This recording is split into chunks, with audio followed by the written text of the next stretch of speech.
오늘은 12월 16일 수요일입니다. 이제 다 함께 기도하심으로 수요 기도회를 시작하겠습니다. 살아계신 아버지 하나님, 은혜와 사랑을 감사합니다. 지난 3일 동안도 주님의 은혜 가운데 지켜주시고 이 시간 하루 일과를 마치고 온라인으로 주님 앞에 예배드리게 하시니 감사합니다.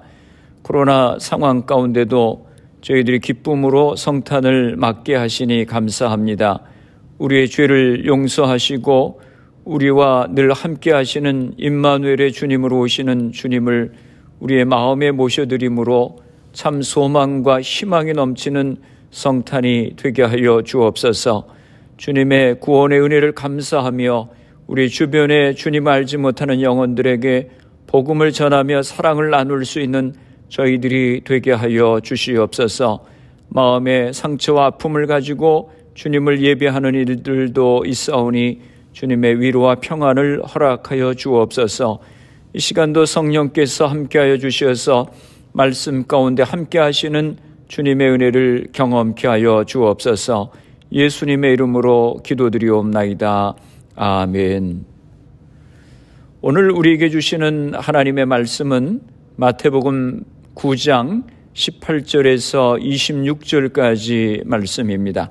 제가 봉독해 드리겠습니다.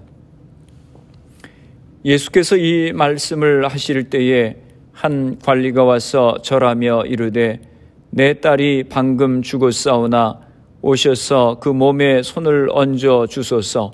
그러면 살아나겠나이다 하니 예수께서 일어나 따라가심에 제자들도 가더니 12해 동안이나 혈루증으로 앓는 여자가 예수의 뒤로 와서 그 겉옷가를 만지니 이는 제 마음에 그 겉옷만 만져도 구원을 받겠다 함이라. 예수께서 돌이켜 그를 보시며 이르시되 딸아 안심하라, 내 믿음이 너를 구원하였다 하시니 여자가 그 즉시 구원을 받으니라. 예수께서 그 관리의 집에 가사 피리 부는 자들과 떠드는 무리를 보시고 이르시되 물러가라, 이 소녀가 죽은 것이 아니라 잔다 하시니 그들이 비웃더라. 무리를 내보낸 후에 예수께서 들어가사 소녀의 손을 잡으심에 일어나는지라. 그 소문이 그 온 땅에 퍼지더라. 아멘. 할렐루야. 모두들 평안하셨지요? 오늘 본문은 세상의 기적 이야기들입니다. 오늘 본문에서 소개되는 예수님의 기적들은 매우 다양한 문제들을 해결해 주고 있습니다. 죽은 자가 살아나고 혈루증이 치유가 되고 또 맹인이 보게 되고 농아인이 말을 하게 됩니다. 이러한 기적들은 이미 앞에서 제시된 다른 기적들과 더불어서 11장 2절로 5절에서 기록된 예수님의 다양한 복음 선포 사역의 구체적인 예들을 제공해 주고 있습니다. 마태복음 11장 2절로 5절의 말씀을 읽어보겠습니다. 요한이 옥에서 그리스도께서 하신 일을 듣고 제자들을 보내어 예수께 여짜오되 오실 그이가 당신이오니이까 우리가 다른 일을 기다리오리이까. 예수께서 대답하여 이르시되 너희가 가서 듣고 보는 것을 요한에게 알리되 맹인이 보며 못 걷는 사람이 걸으며 나병 환자가 깨끗함을 받으며 못 듣는 자가 들으며 죽은 자가 살아나며 가난한 자에게 복음이 전파된다 하라. 요한이 옥에서 제자들을 보내 예수님께 여쭈어 봅니다. 오실 그이가 당신이오니까 당신이 메시아입니까? 라고 물었습니다. 그러자 예수님께서 간접적으로 대답하십니다. 맹인이 보고 못 걷는 자가 걷고 나병 환자가 낫고 못 듣는 자가 들으며 죽은 자가 살아나며 가난한 자에게 복음이 전파된다고 하라 라고 대답하십니다. 이 기적의 현상들은 메시아가 오셔서 하시는 사역들입니다. 주님이 메시아시라고 하는 사실을 간접적으로 대답하신 것입니다. 9장 18절에서 26절까지는 한 관리의 딸과 혈루증을 앓는 여인을 치유하시는 이야기입니다. 이 이야기는 두 쌍의 이야기가 하나로 묶여 있습니다. 18절에 보면 한 간원이 예수님을 찾아와 절하며 간청합니다. 마가복음과 누가복음에 보면 이 관원은 회당장 야이로라고 밝혀주고 있습니다. 이 관원은 예수님께 절하며 말하였습니다. 18절 하반절입니다. 내 딸이 방금 죽었습니다. 그러나 오셔서 그 아이에게 손을 얹어 주십시오. 그러면 살아날 것입니다. 마태는 관리가 예수님께 절하였다라고 기술을 하는데 이는 그 관원이 예수님의 진정한 권위를 인지하고 있었음을 시사하고자 하는 것입니다. 누가복음 8장 42절에 보면 이 아이는 12살 먹은 외동딸이라고 기록되어 있습니다. 그런데 이 딸이 누가복음에는 지금 알 수 없는 병으로 죽어가고 있었습니다. 유대의 고급 관리요 종교 지도자인 회당장 야이로도 12살 된 사랑하는 외동딸의 죽음 앞에 절망을 느낄 수밖에 없었던 것입니다. 그의 지위로 보나 여건으로 보나 그가 찾아가 볼 만한 것은 다 찾아가 보았을 것입니다. 쓸 약은 다 썼을 것입니다. 그러나 길이 없었습니다. 마태복음에는 이제 막 죽었습니다라고 기록되었는데 누가복음에는 죽어가고 있다고 기록하고 있습니다. 그래서 이 회당장 야이로는 예수님께 달려와 절하며 자기 딸을 살려달라고 간청합니다. 19절에 보면 예수님은 이에 대해서 이렇다 저렇다 말씀하지 않으시고 그대로 일어나서 따라갔다고 되어 있습니다. 사실 우리가 주님 앞에 나올 때 무엇을 알아서 나오는 경우는 거의 없습니다. 믿음이 있어서 오게 되었습니까?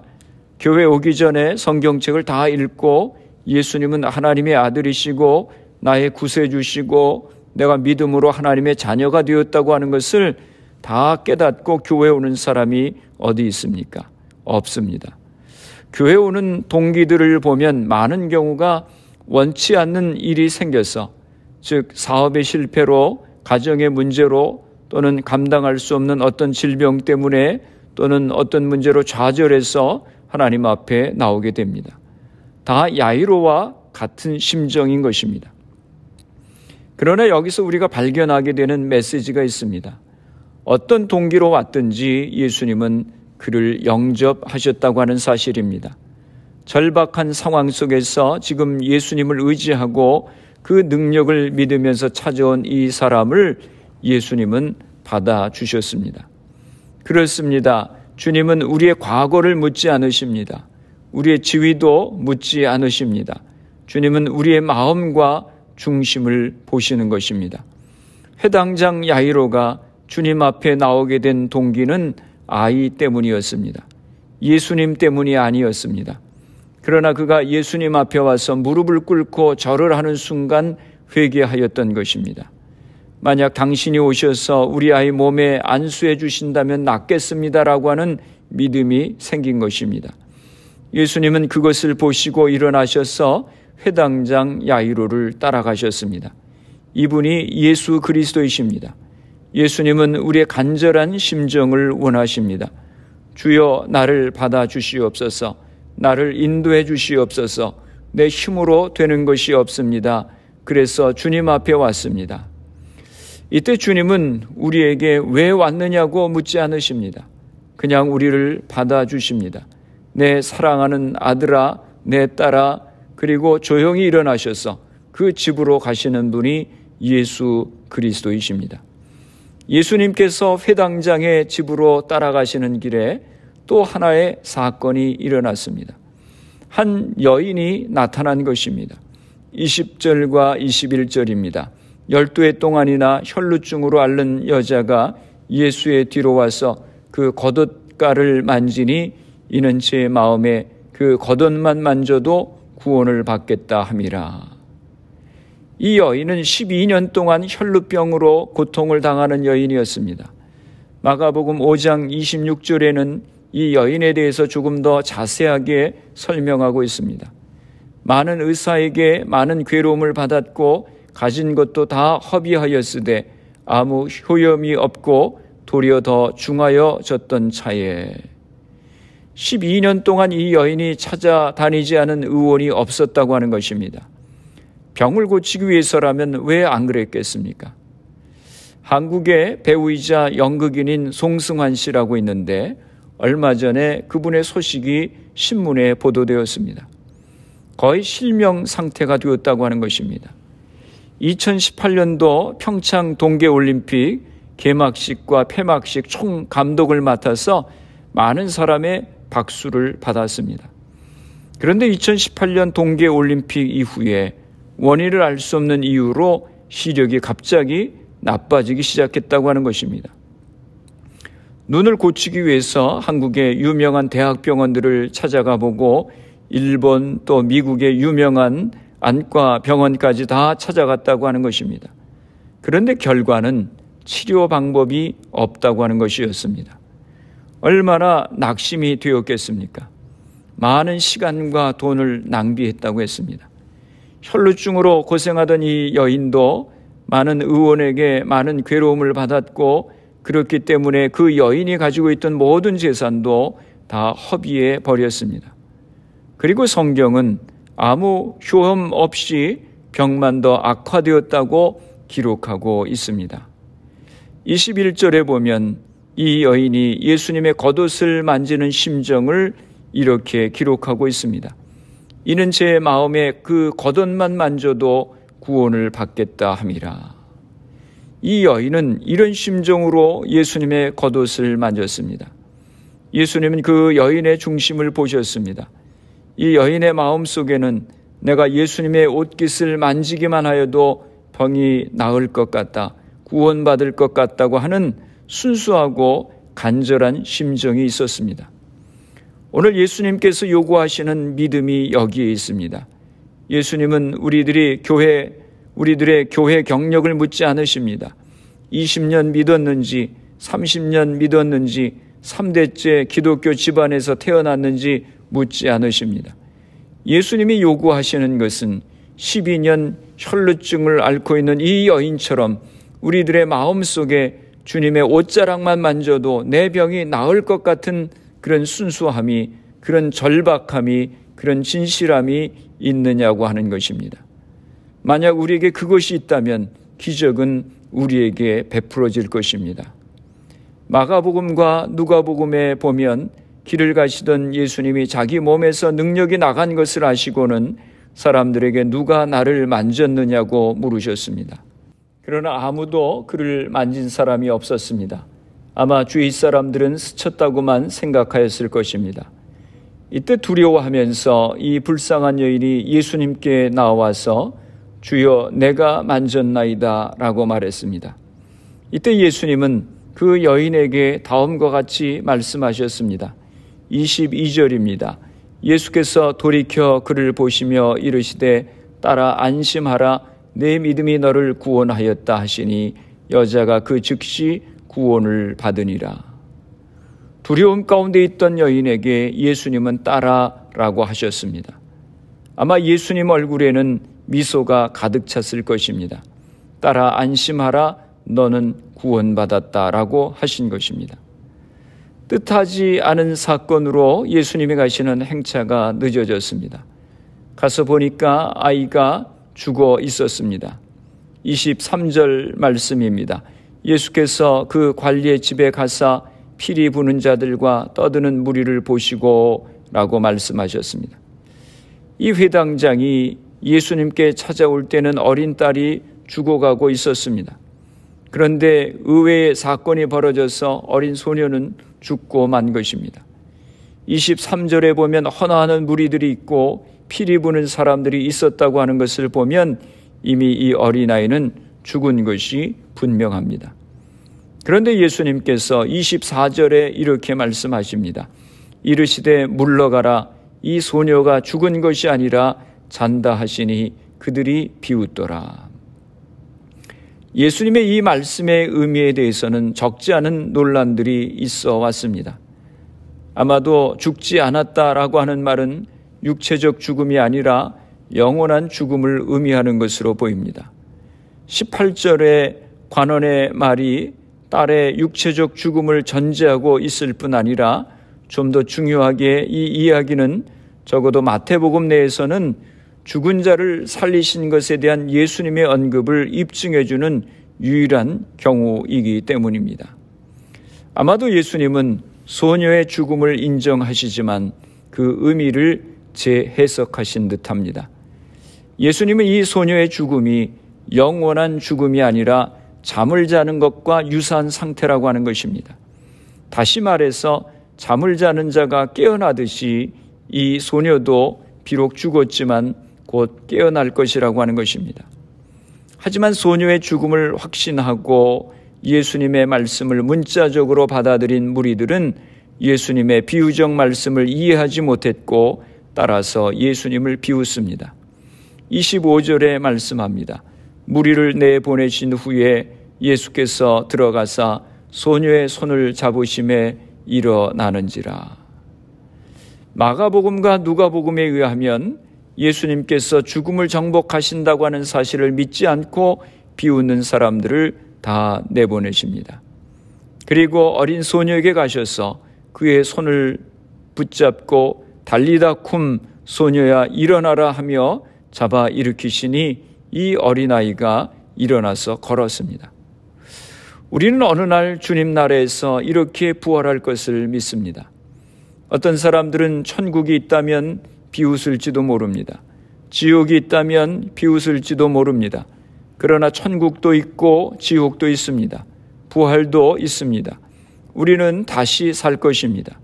이것을 예수님은 상징적으로 보여주고 계시는 것입니다. 예수님은 친히 십자가에 못 박혀 죽으시고 부활하셨습니다. 몸으로 보여주셔서 부활의 첫 열매가 되셨습니다. 예수님은 인간의 육체 질병을 고치시고 자연을 정복하시며 초자연의 세계를 정복하셨을 뿐 아니라 죽음까지도 정복하셨습니다. 이것이 기독교입니다. 이것이 우리가 믿는 신앙입니다. 그래서 로마서 6장 23절에 말씀합니다. 죄의 싹은 사망이요 하나님의 은사는 그리스도 예수 우리 주 안에 있는 영생이니라 라고 말씀하셨습니다. 또 데살로니가전서 4장 14절에 우리가 예수께서 죽으셨다가 다시 살아나심을 믿을진대 이와 같이 예수 안에서 자는 자들도 하나님이 그와 함께 데리고 오시리라 라고 말씀하셨습니다. 죽음을 정복할 수 있는 분은 누구입니까? 오직 예수 그리스도 한 분뿐이십니다. 그분을 믿고 있는 우리는 죽어도 사는 것입니다. 그리스도인은 육신의 죽음으로 인하여 헤어짐은 섭섭하지만 죽음 넘어 영원한 하나님의 나라가 있음을 믿기에 불안과 두려움을 이길 수 있는 것입니다. 최근에 어느 목사님 부친이 LA에서 소천하셔서 장례식을 다녀왔는데 부친 장례식 전에 다른 분의 장례식이 있었다고 하는 것입니다. 그런데 먼저 장례식을 한 분은 불교 신자였답니다. 스님이 오셔서 장례식을 인도했는데 참석한 사람들이 그렇게 울고 곡을 하더라는 것입니다. 그래서 기독교인과 불교인이 죽음을 대하는 태도가 이렇게 다르구나 하는 것을 느꼈다고 하는 것입니다. 우리 기독교인들은 죽음 넘어 영원한 하나님의 나라가 있음을 분명히 믿습니다. 세례 요한이 제자들을 보내서 예수님께 오실 그이가 당신입니까? 라고 물으셨을 때 예수님께서 간접적으로 대답하셨습니다. 메시아가 오시면 맹인이 보며 못 걷는 자가 걷고 나병 자가 낫고 못 듣는 자가 들으며 죽은 자가 살아나며 가난한 자에게 복음이 전파된다고 하라 라고 대답하셨습니다. 예수님은 이 땅에 메시아로 오셨습니다. 육신을 입고 이 땅에 오신 하나님이십니다. 주님이 임재하시는 곳에 병자가 고침을 받고 못 걷는 자가 걷게 되고 죽은 자가 살아나는 역사가 일어나게 되는 것입니다. 주님의 오심을 기다리는 대강절입니다. 우리의 삶이 어렵고 지치고 희망이 없는 것 같은 상황이라 할지라도 임마누엘 우리와 함께 하시는 주님이 우리의 마음 가운데 우리의 삶 속에 우리의 가정 가운데 오실 때 해결될 수 없을 것 같은 문제들이 해결될 줄로 믿습니다. 전혀 희망이 없을 것 같은 나의 삶에 희망의 빛, 소망의 빛이 비춰오게 될 줄로 믿습니다. 이번 성탄에 육신의 몸을 입고 오시는 예수님을 여러분의 마음에 모셔드리심으로 죽은 것 같은 우리의 희망과 소망들이 다시 회복되고 생기가 넘치는 삶으로 변화되시는 은혜를 경험하시기를 주님의 이름으로 축원합니다. 기도하겠습니다. 살아계신 아버지 하나님, 은혜와 사랑을 감사합니다. 주님께서 이 땅에 오셔서 복음을 전하실 때 혈루증 환자가 고침을 받고 죽은 소녀가 살아났던 기적의 역사를 통해서 이 땅에 메시아로 오신 주님을 생각했습니다. 우리는 연약하고 힘이 없지만 주님은 전능하신 하나님이셔서 병든 자를 고치시고 안진뱅이를 일으키시고 죽은 자를 살리시는 전능하신 하나님이심을 고백합니다. 이번 성탄에 그 주님을 내 마음에 모시고 주님으로 인하여 소망과 희망을 회복하고 기쁨이 넘치는, 기쁨이 회복되는 저희들이 되게 하여 주시옵소서. 이번 주일 세상의 구주로 오시는 주님의 탄생을 축하하는 성탄주일 예배를 드립니다. 코로나로 인해서 힘들어하고 지쳐있는 영혼들이 임마누엘의 주님을 다시 한번 경험함으로 새 힘을 얻게 하여 주시옵소서. 2020년 마지막 달 한 해를 잘 마무리하게 하시고 소망 가운데 새해를 준비하게 하여 주옵소서. 우리의 자녀들을 축복하시고 저들의 앞길을 시온의 대로와 같이 열어 인도하여 주시옵소서. 우리 부모님들이 가정의 제사장의 역할을 잘 감당케 하여 주옵소서. 가정마다 가정 예배가 세워질 수 있도록 은혜를 허락하여 주옵소서. 교회를 위해서 기도합니다. 주님의 몸된 교회를 축복하여 주시고 이 지역에 주님을 알지 못하는 많은 영혼들을 구원하는 귀한 방주의 역할을 감당케 하여 주옵소서. 질병으로 어려움 가운데 있는 성도님들을 기억하며 기도합니다. 주님께서 이 시간 저들을 안수하여 주시고 치료하여 주시옵소서. 안진뱅이를 일으키시고 소경된 자를 고치셨던 주님께서 이 시간 저들을 고쳐 주시옵소서. 미국과 대한민국 조국을 위해서 기도합니다. 지도자들에게 주님을 두려워하는 마음을 주시고 공평과 정의로 나라를 바로 이끌어갈 수 있도록 은혜를 허락하여 주시옵소서. 코로나 상황이 하루속히 종식될 수 있도록 은혜를 허락하여 주시옵소서. 예수님의 이름으로 기도드리옵나이다. 아멘. 주기도문 하시겠습니다. 하늘에 계신 우리 아버지여, 이름이 거룩히 여김을 받으시오며 나라가 임하시오며 뜻이 하늘에서 이루어진 것 같이 땅에서도 이루어지이다. 오늘 우리에게 일용할 양식을 주시옵고 우리가 우리에게 죄 지은 자를 사하여 준 것 같이 우리의 죄를 사하여 주시옵고 우리를 시험에 들게 하지 마시옵고 다만 악에서 구하시옵소서. 나라와 권세와 영광이 아버지께 영원히 있사옵나이다. 아멘. 수요 기도회를 마쳤습니다. 오늘도 주 안에서 평안한 밤 되시길 바랍니다. 내일 새벽 기도회에 뵙겠습니다. 예배 후 가정과 교회와 나라를 위해서 기도해 주시기 바랍니다. 전능하신 주님을 믿고 동행함으로 우리의 삶에 새 소망이 넘칠 수 있도록 기도하시고 기쁨 가운데 성탄 예배를 드리며 주께 영광을 돌릴 수 있도록 기도하시길 바랍니다. 한 해를 잘 마무리하고 소망 가운데 새해를 준비할 수 있도록 또 기도하시고 가정 예배가 세워지고 부모님들이 가정의 제사장의 역할을 감당하도록 또 자녀들과 사업과 직장을 위해서 기도하시기 바랍니다. 우리 교회가 초대교회와 같이 말씀과 기도와 예배와 교제가 충만한 교회가 될 수 있도록 기도해 주시고 질병으로 고생하시는 성도님들의 회복을 위해서 또 미국과 대한민국 조국을 위해서 또 코로나 상황이 하루속히 종식되고 수고하는 의료진들, 봉사자들, 위정자들 위해서 기도해 주시고 코로나 백신이 순조롭게 잘 접종될 수 있도록 위해서 기도해 주시기 바랍니다.